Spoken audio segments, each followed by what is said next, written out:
Hello students, welcome in the online classes of MDM School Kalayat. As you know, we are on 5th lesson of Public Ed of 11th class. आज हम 11th class का public add का 5th lesson में दीवानी न्यायालय के विषय में पढ़ेंगे। आइए विस्तार से पढ़ें। दीवानी न्यायालय यानी सिविल कोर्ट्स। दीवानी न्यायालय में क्या क्या अधिकार हैं, कौन से अधिकार दिए गए हैं? वसीयतनामे का अधिकार, उत्तराधिकारी, प्रमाण पत्र देने का अधिकार, ये सब किस में आते हैं? दीवानी न्यायालय के नियंत्रण में आते हैं। जिला स्तर पर न्यायपालिका का सर्वोच्च अधिकारी जिला एवं स्तर न्यायाधीश होता है। ये भी कहने का अर्थ है जो जिला स्तर पर जो न्यायपालिका का सर्वोच्च अधिकारी होता है वो क्या होता है? वो न्यायाधीश होता है। उसे दीवानी तथा फौजदारी दोनों ही प्रकार के मामलों पर विचार करने का अधिकार प्राप्त होता है। किसे होता है? ये भी यहाँ से अंडरलाइन कर लेना। किसको? जो न्यायपालिका का सर्वोच्च अधिकारी होता है उसको दीवानी, ये भी अंडरलाइन कर लेना। दीवानी और फौजदारी दोनों प्रकार के मामलों पर विचार करने का अधिकार है किसको? न्यायपालिका के सर्वोच्च अधिकारी को। दीवानी क्षेत्र में जिला न्यायाधीश ही क्या है? सर्वोच्च अधिकारी होता है, यानी प्रमुख अधिकारी होता है। उसको किसी भी मूल्य के दीवानी मुकदमे सुनने का अधिकार होता है किसको? जिला न्यायाधीश को। उसको वसीयतनामा, उत्तराधिकार, प्रमाण पत्र देने का अधिकार होता है किसको? जिला न्यायाधीश को। उसको मुंसिफ व जिला जज के निर्णयों के विरुद्ध 20,000 रुपये तक की राशि की अपील सुनने का अधिकार होता है। किसको होता है? ये जिला न्यायाधीश को। और 20,000 रुपये से ज़्यादा के मामले सीधे कहाँ जाते हैं? उच्च न्यायालय में जाते हैं। कहने का अर्थ है जो 20,000 रुपये तक की राशि के मुकदमे होते हैं उन तक सुनने का अधिकार किसको होता है? जिला न्यायाधीश को। और जो 20,000 रुपये से ज़्यादा के मामले होते हैं वो सीधे कहाँ जाते हैं? उच्च न्यायालय में जाते हैं। ये यहाँ अंडरलाइन कर लो। जिस जिले में मुकदमों की अधिकता होती है उसमें अतिरिक्त जिला न्यायाधीश के सभी अधिकारी होते हैं। जिस जिले में मुकदमे अधिक होते हैं उसमें क्या है? जिला न्यायाधीशों के सभी अधिकारी होते हैं।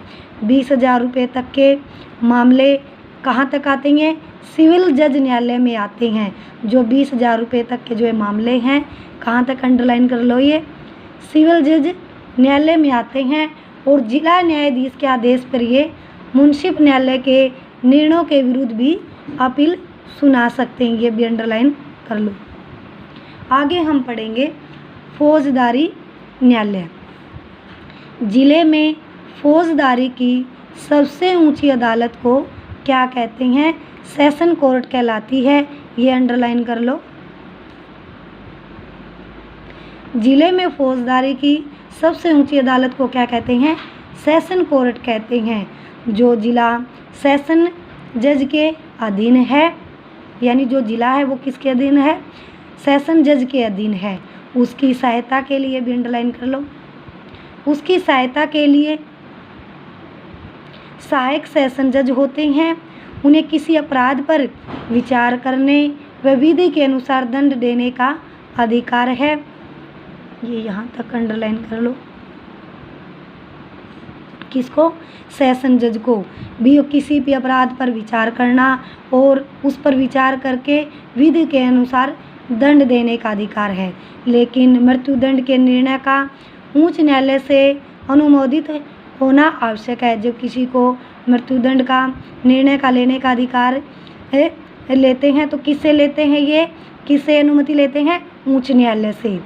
भी अंडरलाइन कर लो। और अधीनस्थ मजिस्ट्रेटों के फैसले के विरुद्ध अपील इस अदालत में होती है। सेशन कोर्ट के नीचे जुडिशियल मजिस्ट्रेटों के न्यायालय हैं। ये भी अंडरलाइन कर लो।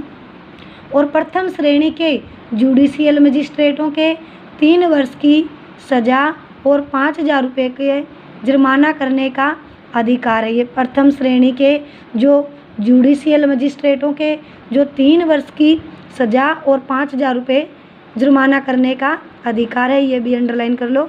ये किसके प्रथम श्रेणी में आते हैं, किसके अंदर, ये जुडिशियल मजिस्ट्रेट के। और द्वितीय श्रेणी में जुडिशियल मजिस्ट्रेट के 1 वर्ष सजा और 1000 रुपये जुर्माना करने का अधिकार होता है। ये सब किसके अंदर आते हैं, जो जुडिशियल मजिस्ट्रेटों के न्यायालय में आते हैं, ये सब क्या है। और द्वितीय श्रेणी में जुडिशियल मजिस्ट्रेट के लिए जो 1 वर्ष की सज़ा होती है या उसके ऊपर 1000 रुपये का जुर्माना करने का अधिकार प्राप्त है। सब इसके अंदर जुडिशियल मजिस्ट्रेटों के नियंत्रण में आते हैं। आगे हम पढ़ेंगे जिला स्तरीय अधिकारी। जिला प्रशासन जिलाधीश के नियंत्रण में कार्य करता है, ये अंडरलाइन कर लो। जो जिला प्रशासन है वो किसके, जिलाधीश के नियंत्रण में कार्य करता है। जिलाधीश के अतिरिक्त जिले में अन्य विभागों के भी जिलाधिकारी होते हैं। भी जो जिलाधीश के अतिरिक्त और भी क्या है, जो जिले में अन्य विभाग हैं उनके भी क्या है, अधिकारी होते हैं। और जो अपने अपने क्षेत्र या विभाग से संबंधित कानून को लागू करने और लोगों को अपने विभाग या क्षेत्र से संबंधित सेवा प्रदान करने के लिए उत्तरदायी होते हैं, ये भी क्या है, अंडरलाइन करोगे।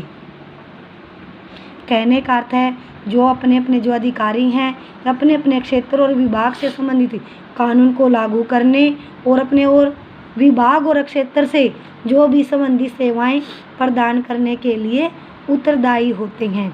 इनमें प्रमुख अधिकारी, जिला विकास अधिकारी कौन कौन होते हैं इसमें, ये भी अंडरलाइन करो। प्रमुख अधिकारी, जिला विकास अधिकारी, जिला पुलिस अधीक्षक और जिला चिकित्सालय एवं स्वास्थ्य अधिकारी, जिला कृषि अधिकारी, जिला पशुपालन अधिकारी, जिला शिक्षा अधिकारी, जिला उद्योग अधिकारी, जिला समाज कल्याण अधिकारी, जिला लेखा अधिकारी और जिला आबकारी अधिकारी और जिला वन अधिकारी, जिला योजना अधिकारी, जिला पंचायत अधिकारी, ये सभी क्या है, ये जो जिलाधीश के अतिरिक्त अन्य विभागों में कार्य करते हैं। इस प्रकार स्पष्ट है कि जिलाधीश जिला प्रशासन को संचालित करने में अनेक अधिकारियों से सहयोग एवं सहायता लेते हैं। कहने का अर्थ है जो जिलाधीश है प्रशासन को संचालित करने के लिए जो और अधिकारी हैं इससे संबंधित उनका सहयोग और सहायता लेते हैं। परंतु यहाँ हम विषय वस्तु को सीमित रखते हुए केवल जिला प्रशासन के प्रथम 2 प्रमुख अधिकारियों कौन से, जिलाधीश एवं जिला पुलिस अधीक्षक के पद से संबंधित व्यवस्थाओं एवं कार्य एवं शक्तियों का ही वर्णन करेंगे। किसका करेंगे, अंडरलाइन कर लो। जिलाधीश एवं जिला पुलिस अधीक्षक के पद से संबंधित व्यवस्था, कार्य एवं शक्तियों के बारे में ही वर्णन करेंगे। जिलाधीश की भूमिका, सबसे पहले हम जिलाधीश के बारे में पढ़ेंगे। जिला प्रशासन की छोटी पर एक अधिकारी होता है यानी उच्च अधिकारी, जिसे क्या कहते हैं, उपायुक्त या जिला कलेक्टर कहते हैं। ये अंडरलाइन कर लो। जो जिला प्रशासन का जो उच्च अधिकारी होता है उसको क्या कहते हैं, उपायुक्त या जिला कलेक्टर कहते हैं। इसे जिला प्रशासन की दूरी भी कहा जाता है, ये भी अंडरलाइन करो। इसके इर्द गिर्द पूरा प्रशासन घूमता है, किसके इर्द गिर्द, जिला कलेक्टर के इर्द गिर्द, किसका, जिला प्रशासन का। उसे सरकार का नुमाइंदा, सरकार की आँख व कान, जिला प्रशासन की चाप के अंदर, जिला का प्रथम नागरिक या जिले का प्रशासन या सर्वोच्च अध्यक्ष, प्रजातंत्र का मित्र या पंचायती राज व्यवस्था का अध्यक्ष भी कहा जाता है। ये हम अंडरलाइन करेंगे। भारतीय प्रशासन में उसे विशेष यानी महत्वपूर्ण दर्जा प्राप्त है। सदियों पहले जिलाधीश की शक्तियों के बारे में प्रकाश डालते हुए मैकावले ने कहा था, जितनी शक्तियाँ भारत में उपायुक्त के पास है उतनी शक्तियाँ संसार के किसी भी भूभाग के किसी भी अधिकारी के पास नहीं है। हम ये क्या है, अंडरलाइन करेंगे। कहने का अर्थ है जो भारत का उपायुक्त है उसके पास इतनी ज़्यादा शक्तियाँ हैं वो कहीं भी संसार में किसी भी भूभाग के अधिकारी के पास नहीं है। कानून व्यवस्था की स्थिति बनाए रखने से लेकर स्थानीय प्रशासन तक वह कई प्रकार के कार्य करता है। उसके कार्यों का अध्ययन करने से पूर्व उसकी नियुक्ति के बारे में जानकारी प्राप्त करना उचित है। हम सबसे पहले क्या है, इसके कार्य से पहले क्या है, जो जिला कलेक्टर की नियुक्ति के बारे में जानकारी प्राप्त करेंगे। जिलाधीश की नियुक्ति। आज़ादी से पहले इस महत्वपूर्ण पद पर 10 या 12 वर्ष के प्रशिक्षण के बाद क्या है, ICS अधिकारी की नियुक्ति किया जाता था। कहने का अर्थ है जब आज़ादी से पहले क्या है, इस महत्वपूर्ण पद के लिए 10 या 12 वर्ष के बाद प्रशिक्षण करने के बाद क्या है, जो ICS अधिकारी है उसको नियुक्त किया जाता था। वर्तमान में सामान्यतः 5 या 7 वर्ष की सेवा के बाद क्या है, IAS अधिकारी का यह पद दिया जाता था। IAS अधिकारी को यह पद दिया जाता था किसके बाद, 5 या 7 वर्ष तक कार्य करने के बाद। किसको, IAS अंडरलाइन कर लो, और ये भी ICS अधिकारी को क्या है, यह पद दिया जाता था।